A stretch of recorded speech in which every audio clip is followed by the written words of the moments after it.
Bismillahirrahmanirrahim. Assalamualaikum warahmatullahi wabarakatuh.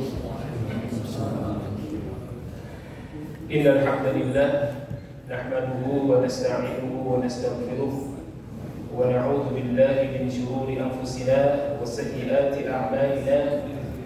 May yahdihillahu fala mudilla lahu wa may yudlil fala hadiya lahu. Asyhadu an la ilaha illallah wahdahu la syarika lahu wa asyhadu anna Muhammadan 'abduhu wa rasuluh alladzi la nabiyya wa la rasula ba'dahu. Allahumma shalli wa sallim ala rasulillah habibina wa nabiyyina wa maulana Muhammad ibn Abdillah wa ala alihi wa ashabihi wa man tabi'ahu bi ihsanin ila yaumil qiyamah. Amma ba'du, rabbi shrah li sadri wa yassir li amri wahlul 'uqdatam min lisani yafqahu qawli. Fattahu alim ya fattahu alim ya fattahu alim. Hadirin jamaah salat zuhur yang dirahmati Allah Subhanahu wa taala, Bapak-bapak, ibu-ibu, semua yang hadir, alhamdulillah, marilah sama-sama kita bersyukur kepada Allah atas limpahan karunia yang terus-menerus diberikan kepada kita semua, sehingga di siang hari ini yang insya Allah di hari yang ke berapa Ramadan sekarang? 18 Ramadan insya Allah. Mudah-mudahan kita semua sampai akhir Ramadan, sampai menjumpai nanti bulan Syawal, amin ya rabbal alamin. Alhamdulillah kita masih diberikan taufik dan hidayah oleh Allah Subhanahu wa taala untuk bisa terus-menerus mengabdikan diri kepada Allah Subhanahu wa taala sesuai dengan tujuan diciptakannya jin dan manusia. Wa ma khalaqtul jinna wal insa illa liya'budun. Kita diciptakan hanya untuk beribadah kepada Allah Subhanahu wa taala. Oleh karena itu, semua nikmat yang Allah berikan kepada kita sudah seharusnya menjadi modal besar bagi kita untuk bisa terus-menerus mengabdi beribadah kepada Allah Subhanahu wa taala. Salawat dan salam semoga tetap tercurah limpah kepada baginda Nabi besar Muhammad sallallahu alaihi wasallam, tak lupa kepada seluruh keluarga beliau dan para sahabatnya, para pengikutnya, dan mudah-mudahan sampai kepada kita selaku umatnya yang memang terus-menerus bersolawat kepadanya dan mengikuti sunnah-sunnahnya sebagai salah satu bentuk pengaplikasian atas perintah Allah Subhanahu wa taala di dalam Al-Qur'an, dan juga sebagai salah satu bentuk cinta kita kepada Nabi Muhammad sallallahu alaihi wasallam. Mudah-mudahan di yaumil akhir nanti beliau pun mencintai kita dan memberikan syafaatnya kepada kita semua, sehingga kita tidak hanya berkumpul di majlis ini tapi juga sama-sama berkumpul di surga Allah Subhanahu wa taala. Amin ya rabbal alamin. Bapak Ibu jamaah yang dirahmati Allah Subhanahu wa taala, ada beberapa hal yang mungkin akan saya sampaikan, dan mudah-mudahan Bapak Ibu sekalian tidak pernah bosan-bosan mengingatnya, tidak pernah bosan-bosan mendengarkannya, karena mungkin apa yang kami sampaikan ke depan mungkin juga sudah pernah disampaikan oleh guru-guru sebelumnya. Tetapi orang yang senantiasa haus akan ilmu adalah orang yang tidak pernah bosan-bosan mengulang ilmu yang pernah dia pelajari. Bahkan para ulama saking seringnya mereka sangat hafal kitab-kitab atau buku-buku yang dikarang oleh guru-guru mereka. Sampai ratusan kali, bahkan ribuan kali mereka mengulang ilmu yang sama. Allah Subhanahu wa taala berfirman, "Yarfa'illahu alladhina amanu minkum walladhina utul ilma darajat." Allah Subhanahu wa taala akan mengangkat derajat orang-orang yang beriman. Kalau kita ingin diangkat derajatnya oleh Allah Subhanahu wa taala, jadilah hamba-hamba Allah yang beriman. Dan salah satu tanda orang beriman adalah ya ayyuhalladzina amanu kutiba alaikumusiyam. Orang yang mengaku beriman kepada Allah, dia akan melakukan puasa Ramadan. Dan saya yakin yang hadir di sini semuanya sedang berpuasa Ramadan. Mudah-mudahan puasa kita diterima oleh Allah Subhanahu wa taala. Selain beriman, walladzina utul ilma, orang yang akan diangkat derajatnya oleh Allah Subhanahu wa taala adalah orang-orang yang berilmu pengetahuan. Dan salah satu cara kita mendapatkan ilmu pengetahuan adalah rutinnya kita hadir di majlis-majlis ilmu, di majlis-majlis zikir, dalam rangka membuktikan keimanan kita kepada Allah Subhanahu wa taala. Hadirin jemaah yang dirahmati Allah Subhanahu wa taala, sebagaimana yang telah kita ketahui bahwa bulan Ramadan yang luar biasa. Saking luar biasanya, orang-orang yang tadinya jarang terlihat di masjid, kemudian sampai bulan Ramadan mereka berbondong-bondong menuju masjid. Alhamdulillah. Ini salah satu bukti bahwa bulan Ramadan adalah bulan yang luar biasa. Yang sudah sering ke masjid, makin awal, makin rajin datang ke masjid. Yang jarang ke masjid, makin sering datang ke masjid. Yang tadinya baca Quran hanya 1 lembar, 2 lembar, datangnya bulan Ramadan, dia baca sampai berlembar-lembar. Dia meningkatkan amal solehnya ketika berada dalam bulan Ramadan. Yang tadinya hanya melihat kencreng ataupun kotak amal lewat, hanya say goodbye saja, berlomba-lomba sekarang mengisi kotak amal. Itu salah satu berkah bulan Ramadan. Yang tadinya jarang sekali melakukan sholat malam, adanya bulan Ramadan dia tidak pernah lewat sholat malam, minimal sholat tarawih, sholat witir. Ini salah satu bukti bahwa bulan Ramadan adalah bulan yang luar biasa. Bahkan yang tadinya jarang bersedekah, ketika bulan Ramadan datang, mereka berbondong-bondong untuk memberikan takjil makanan berbuka puasa bagi siapa saja yang berada di hadapannya ataupun yang lewat di depan rumahnya. Hadirin jemaah yang dirahmati Allah Subhanahu wa taala, datangnya bulan Ramadan ini menjadi motivasi besar bagi orang-orang yang mengaku beriman kepada Allah Subhanahu wa taala untuk meningkatkan amal solehnya. Sebagaimana yang telah kita ketahui Bapak Ibu sekalian, bahwa amal-amal ibadah yang rutin kita lakukan kepada Allah Subhanahu wa taala kan itu biasanya hanya 2 amalan. Dilihat dari segi hukumnya. Yang pertama adalah amalan-amalan yang bersifat wajib. Betul apa betul? Betul. Yang kedua adalah amalan-amalan yang bersifat sunnah, yang hukumnya adalah sunnah. Hanya saja kan Bapak Ibu sekalian, amalan-amalan yang bisa kita tingkatkan itu bukanlah amalan-amalan wajib, amalan sunnah saja. Tidak boleh di antara kita yang dengan datangnya bulan Ramadan sehingga melaksanakan sholat maghrib 6 rakaat karena semangat mengisi amal soleh di bulan Ramadan. Tidak bisa seperti itu. Sholat wajib yang harus kita lakukan sehari semalam sabar rakaat Bapak Ibu? 17. 15. 15 mak subuhna kaburangan berarti kasiangan subuhna ya. Sabar rakaat Bapak Ibu? Seberapa? 17 rakaat. Dan tidak bisa kita tambah. Udah segitu, sami'na wa ata'na. Udah. Sehaus apapun kita, sesemangat apapun kita, tetap sholat wajib sehari semalam 5 waktu, totalnya 17 rakaat. Puasa Ramadan, puasa yang wajib hanya bulan Ramadan. Kita tidak bisa melakukan puasa wajib di bulan Ramadan kecuali dalam kasus-kasus tertentu. Contoh, Bapak Ibu siang Ramadan melakukan pelanggaran. Apa pelanggarannya? Kit-kit. Apalagi Bapak Ibu kit-kit? Yang sudah punya istri atau ibu yang sudah punya suami, kit-kit apa kit-kit? Gituan.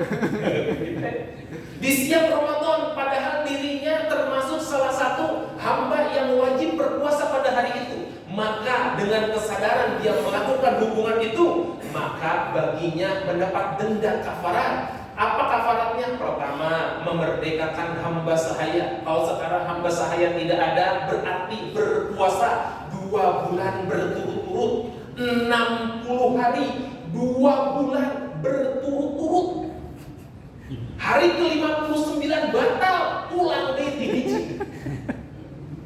Wayahna, maka Bapak Ibu selama Ramadan rada patebih, kade bisi serseran kumaha, kade.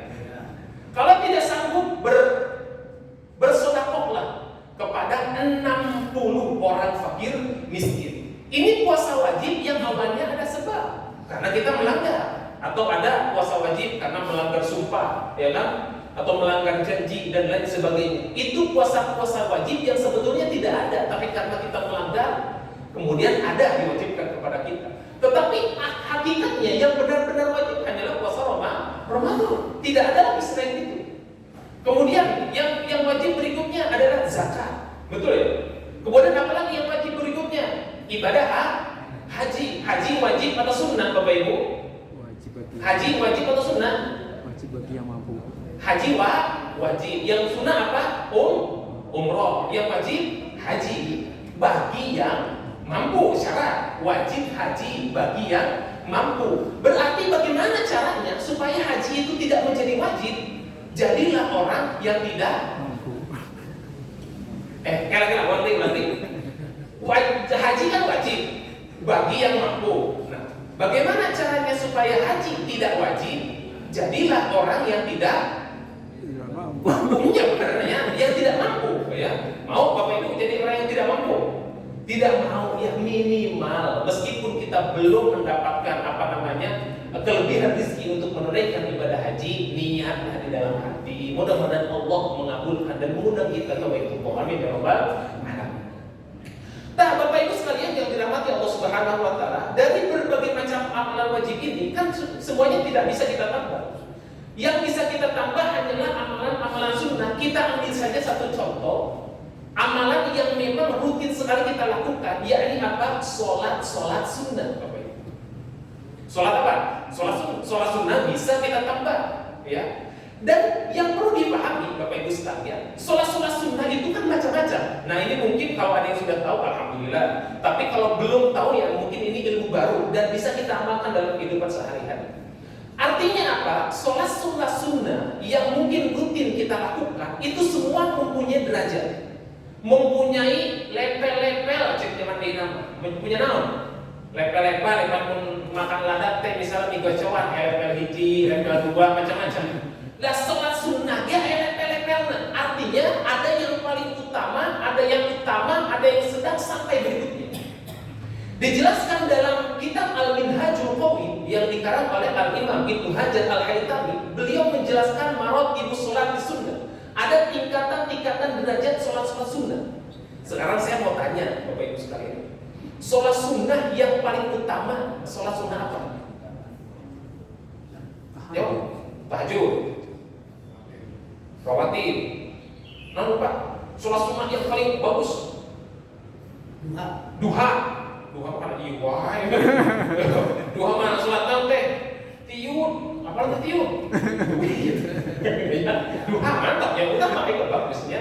Ada lagi tahajud, tadi rawatib, duha. Ada lagi sholat sunnah yang paling utama? 2 rakaat sebelum subuh, ya khairum minad dunya wa ma fiha, kata Nabi SAW, lebih baik daripada dunia dan isinya. Cuma menurut Imam Ibnu Hajar Al-Haytami, Bapak Ibu, sholat sunnah yang paling utama nomor 1 adalah sholat Idul Adha. Idul Adha itu sholat sunnah top 1, nomor 1 terbaik. Idul Adha. Kenapa? Karena memang dari tata cara pelaksanaannya dia mirip sholat wajib, mirip sholat Jumat, berjamaah, banyak, ada khutbahnya dan lain sebagainya. Wah, luar biasa. Sholat Idul Adha nomor 1. Tapi sayangnya Bapak Ibu, Idul Adha setahun cuma 1 kali. Kalender Hijriah ya. Kalau kalender Masehi mungkin 2 kali kan mungkin ya. Mungkin ya, betul ya, mungkin ya. 1 kali tidak bisa kita tambah. Nggak bisa bikin sholat id nyari raha biasa saja. Angger kita udah kaping sabaraha Idul Adha teh. Itu lebaran sih. Karena tanggal gajian itu gaji mana? Tanggal berapa? 10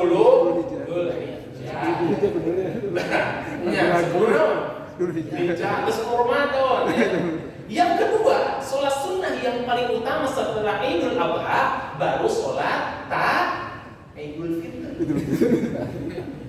Idul Fitri yang biasa kita lakukan pada tanggal 1 Syawal. Sebentar lagi insya Allah korban kita laksanakan. Dan itu pun setahun cuma 1 kali, tidak bisa kita tambah. Bisa 2 kali kalau beda. Kalau beda 2 kali. Temenang, tidak mah pilih hiji. Pokoknya cina aja nggak hiji Syawal. Besok betul ya sholat ini hiji Syawal deh. Temenang hiji baik. Mau nyendak awal, kedua, makin nyendak banana. Mau para ustaz guru-guru lumayan di 2 kali bisi. Begini, hiji recekah. Iya, harus kita putuskan mana yang kita yakini sebagai 1 Syawal. Boleh 2 kali, ya. Yang kedua, sholat Idul Fitri. Pertama Idul Adha, yang kedua Idul Fitri. Barulah yang ketiga, sholat sunnah yang paling utama adalah sholat apa tadi? Duha. Gerhana matahari. Gerhana matahari bukan dua, bukan tilu. Ini karena duha apa ini? Gerhana matahari. Yang keempat, gerhana bulan. Sudah pernah sholat gerhana matahari apa itu? Pernah. Gerhana bulan pernah? Pernah. Siang-siang atau sore? Malam. Gerhana bulan ya siang-siang ya, siang bukan malam. Ya. Nah, setelah sholat Idul Adha, Idul Fitri, gerhana matahari, gerhana bulan, yang kelima barulah sholat apa tadi? Istisqa. Kalimat Bapak, ayo Bapak sholat duha ini. Istisqa, sholat meminta hujan. Kan aya nama ulah sholat istisqa. Kebanyakan. Hah? Kebanjiran. Karunya saudara orang tadi di mana teh? Bekasi, aduh banjir karunya. Mudah-mudahan apa yang hilang cepat diganti oleh Allah Subhanahu wa taala. Sholat istisqa nomor 5. Dan istisqa gerhana matahari menunggu gerhana. Gerhana bulan menunggu gerhana. Sholat istisqa menunggu doa itu. Ya kan? Dan 5 sholat sunnah yang paling utama ini tidak bisa kita lakukan sering-sering, nggak bisa. Mungkin sekali dalam setahun atau mungkin sekali seumur hidup. Ya. Yang nomor 6, nah iya baru ya kan? Sholat ya itu makanya apa ya? Sholat witir. Witir itu kan jawab pas 5 kali salah. Pas 5 kali salah kok saja. Jawab ya. Sampai nawa atau nambah ya. Sholat yang ke-6, sholat sunnah yang paling utama adalah sholat witir, Bapak Ibu sekalian. Maka witir mah kalau bisa jangan sampai terlewat di bulan Ramadan ataupun di luar bulan Ramadan. Lakukan itu. Utamanya ya setelah tahajud sebelum subuh. Tapi kalau kita sulit melakukan sholat malam sebelum subuh, latihlah itu dilakukan sebelum tidur. Silakan, tidak jadi masalah. Witir. Dan witir ini bisa kita lakukan setiap hari. Berbeda dengan 5 sholat sebelumnya. Berarti peluang mendapatkan pahala yang besar di hadapan Allah melakukan sholat witir setiap malam. Lakukan itu. Minimal sama rakaat 1. hiji. Irit-irit tuh hiji dong minimal. Minimal hiji. Maksimal sama rakaat. Maksimal hiji.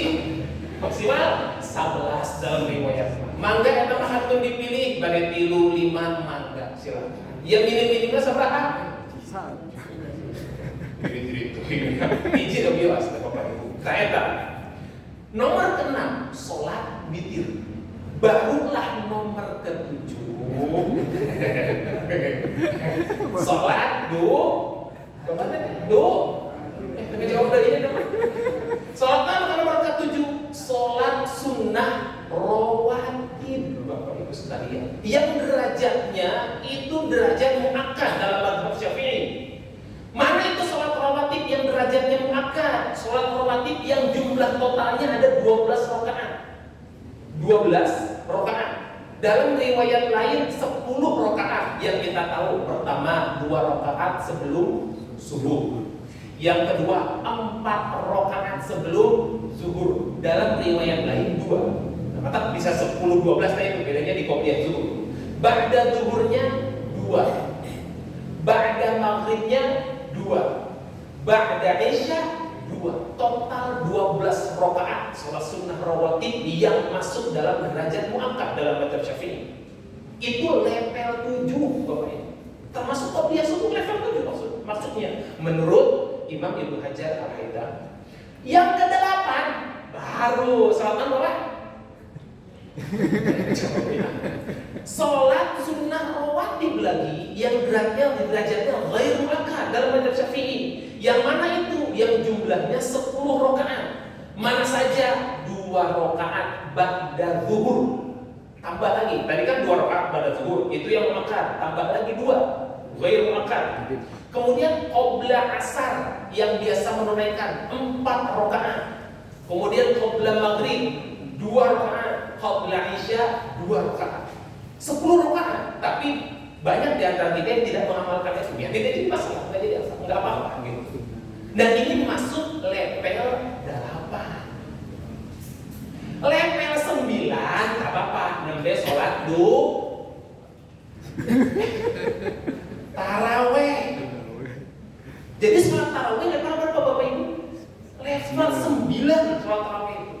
Maka aneh bin ajaib ketika ada orang yang ke masjid setelah melakukan sholat isya, dia menunggu sholat taraweh, dia melakukan tadarus, tidak ba'diyah. Padahal ba'diyah isya lebih utama dari sholat tarawih.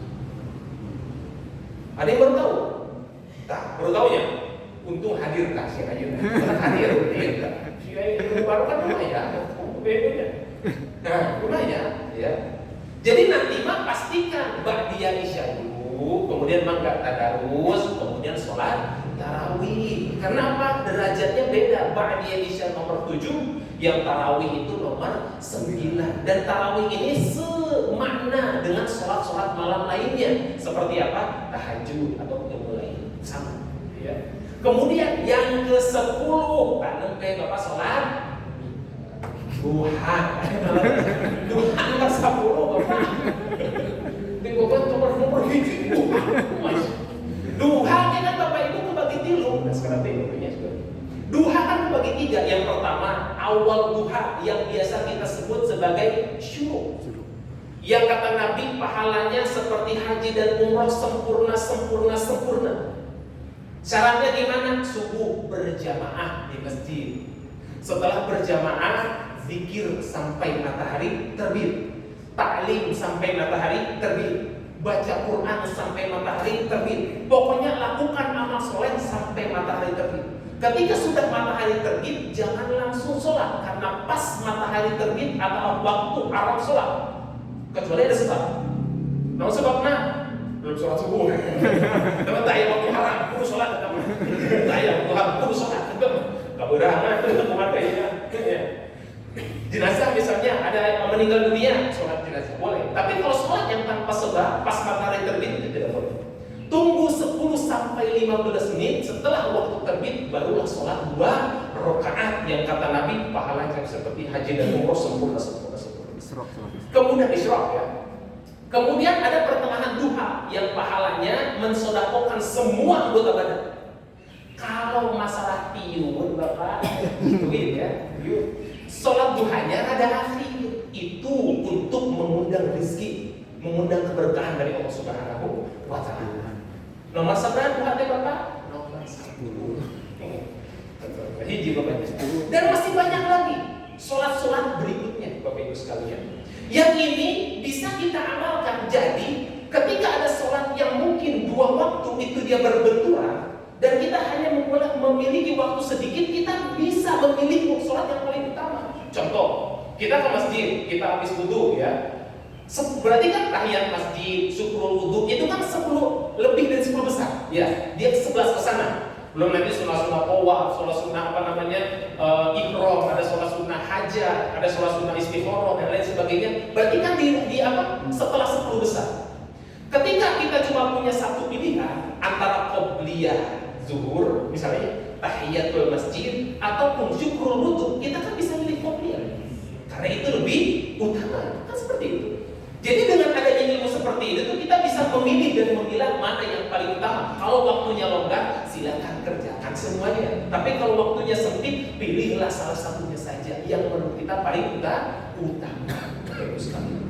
Bapak Ibu yang dirahmati Allah Subhanahu wa Ta'ala, itu mungkin beberapa amalan-amalan sunnah yang bisa kita perbanyak ya di bulan Ramadan ini, dan mengenai marotibus sholat sunnah, yaitu derajat-derajat sholat-sholat sunnah yang barusan saya sampaikan. Mudah-mudahan bisa difahami dan bisa kita amalkan sehingga ke depan nanti kita tidak bingung lagi kalau mau melaksanakan sholat sunnah ketika berbenturan kita harus memilih yang mana, karena kita sudah mengetahui urutannya. Kita ulang sebentar. Yang pertama sholat sunnah Idul Adha, kemudian yang kedua Idul Fitri, yang ketiga gerhana matahari, yang keempat gerhana bulan, yang kelima duha istisqa, yang kedua, yang keenam witir, yang ketujuh rawatib yang muakkad, yang kedelapan rawatib yang ghair muakkad, yang kesembilan tarawih, yang ke-10 duha. Bisa dipahami? Alhamdulillah. Mudah-mudahan tambahnya kita ilmu, tambah juga derajat kita di sisi Allah Subhanahu wa taala sebagaimana tadi firman Allah yang di awal saya sampaikan, yarfa'illahu alladziina aamanu minkum walladzina utul ilma darajat. Mudah-mudahan setelah majelis ini kita semua naik meskipun sedikit derajat kita di sisi Allah Subhanahu wa taala. Amin amin ya rabbal alamin. Itu saja yang bisa kami sampaikan, kurang lebih mohon maaf. Mari kita tutup dengan doa bersama. Mudah-mudahan Allah Subhanahu wa taala menerima seluruh amal ibadah kita dan mengampuni semua dosa-dosa kita. Barang siapa di antara kita yang punya hajat keinginan di cita kita yang belum tercapai, yang belum terkabul, mudah-mudahan segera dikabulkan oleh Allah Subhanahu wa taala. Yang sakit kita doakan mudah-mudahan cepat diberikan kesembuhan oleh Allah Subhanahu wa taala. Amin amin ya rabbal alamin. Alhamdulillahirabbil alamin hamdan syakirin hamdan 'ainin hamdan yu'afi ni'amahu wa yukafi mazida. Ya rabbana lakal hamdu kama yanbaghi li jalali wajhil karim wa 'azimi sultani. Allahumma shalli ala Muhammad, Allahumma shalli ala Muhammad, Allahumma shalli ala sayyidina Muhammad wa sallim wa radiyallahu tabaraka wa ta'ala kulli sahabati rasulillah. Amin amin ya rabbal alamin. Allahumma inna nas'aluka salamatan fid din wa 'afiyatan fil jasadi wa ziyadatan fil ilmi wa barakatan fil rizqi wa tawbatan qabla al-maut wa rahmatan 'inda al-maut wa maghfiratan ba'da al-maut. Allahumma hawwin 'alaina fi sakaratil maut wan najata minan nar wal 'afwa ila hisab. Allahumma inna nas'aluka al-huda wat-tuqa wal-'afwa wal-ghina. Allahumma taqabbal minna innaka antas sami'ul 'alim wa tub 'alaina innaka antat tawwabur rahim. Allahumma inna nas'aluka 'ilman nafi'an wa 'amalan mutaqabbalan wa rizqan halalan kathiran tayyiban mubarakan wasi'an bi rahmatika ya arhamar rahimin. Allahumma adhibil ba'sa ishfi anta shafi la shifa illa shifauka shifaan 'ajilan la yughadiru saqaman wa la 'alaman. Bismillahis syafi bismillahil mu'afi bismillahilladzi la yadurru ma'a ismihi syai'un fil ardi wa la fis samaa'i wa huwas samiul 'alim. Rabbana atina fid dunya hasanah wa fil akhirati hasanah wa qina adzabannar wa adkhilna jannata ma'al abrar ya aziz ya ghaffar ya rabbal alamin walhamdulillahi rabbil alamin. Itu saja yang bisa kami sampaikan, kurang lebih mohon maaf. Bila taufiq wal hidayah. Assalamualaikum warahmatullahi wabarakatuh. Waalaikumsalam.